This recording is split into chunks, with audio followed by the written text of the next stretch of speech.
রক্ত গত বছর জুলাইয়ে যারা দিয়েছে, এমনকি আগস্ট মাসে 5 তারিখও অনেকে শহীদ হয়েছেন, তারা কাউকে ক্ষমতায় বসাবার জন্য শহীদ হন নাই।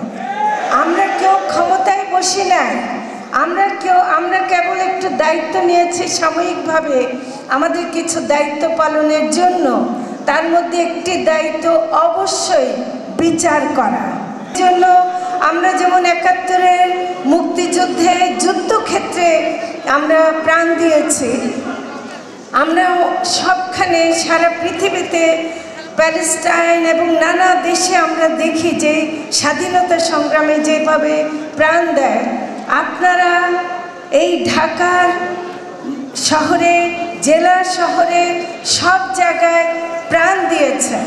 এবং কারা প্রাণ দিয়েছে, যারা আহত হয়েছে তাদের কিন্তু যারা শহীদ হয়েছে খুব পার্থক্য নাই। একটু হলে তারাও শহীদের তালিকায় চলে যেত, কোনোভাবে বেঁচে গেছে। সেই জন্য বলছি যে আহত বলে সে যে খুব একটা এখন ভালো আছে তা তো না।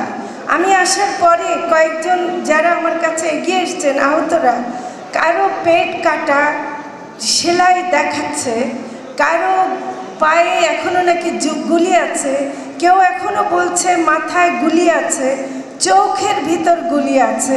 আপনারা কি আসলেই বেঁচে আছেন? আমরা কি আসলেই বেঁচে আছি?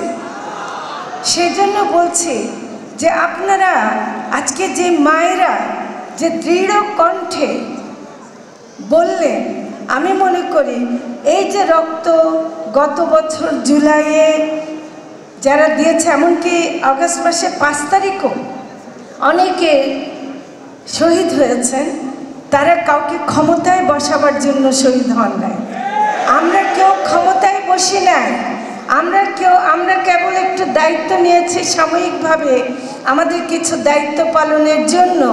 তার মধ্যে একটি দায়িত্ব অবশ্যই বিচার করা। অবশ্যই এই হত্যাকারীদের বিচার এই মাটিতে হতেই হবে।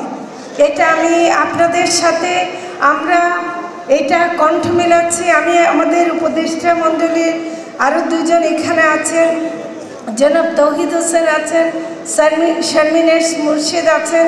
আমরা অন্যান্য সকল উপদেষ্টারা একটা বিষয়ে সবাই একমত, সেটা হলো বিচার অবশ্যই হতে হবে। যে কোনো কারণেই যদি দেরিও হয় কিন্তু বিচার হবে। আপনারা এ বিষয়ে আমাদের উপরে আস্থা রাখতে পারেন। আমি এটা কিন্তু বলছি, এবং আমি একই সাথে বলবো যেটা আপনাদের মধ্যে যে স্পিরিটটা এখনো দেখতে পাচ্ছি, এত কষ্ট, এত দুঃখ, এত কিছুর মধ্যেও আপনারা কিন্তু টাকা পয়সা কিছু চাচ্ছেন না। আপনারা কিছুই বলছেন না যে আমাকে গাড়ি বাড়ি দাও, এই করো। আপনারা একটাই চাচ্ছেন, অন্যায়ের বিরুদ্ধে বিচার, হত্যাকারীর বিরুদ্ধে বিচার। তো কাজে এই ব্যাপারটা আমি মনে করি যে আপনারা এখনও সেই যুদ্ধের মধ্যেই আছেন।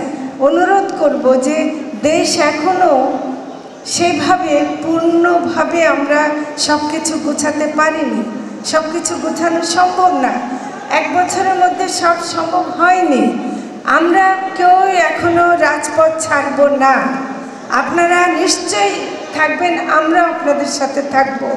এবং আমরা যতদিন এই অন্যায় ফ্যাসিবাদ দূর না হচ্ছে, কোনো স্বৈরাচার যেন আবার মাথাচাড়া দিয়ে উঠতে না পারে, আমরা কোনো পরিবর্তন যেন স্বৈরাচার চলে আসার কোনো সম্ভাবনা থাকে সেই সম্ভাবনা রাখতে দেব না।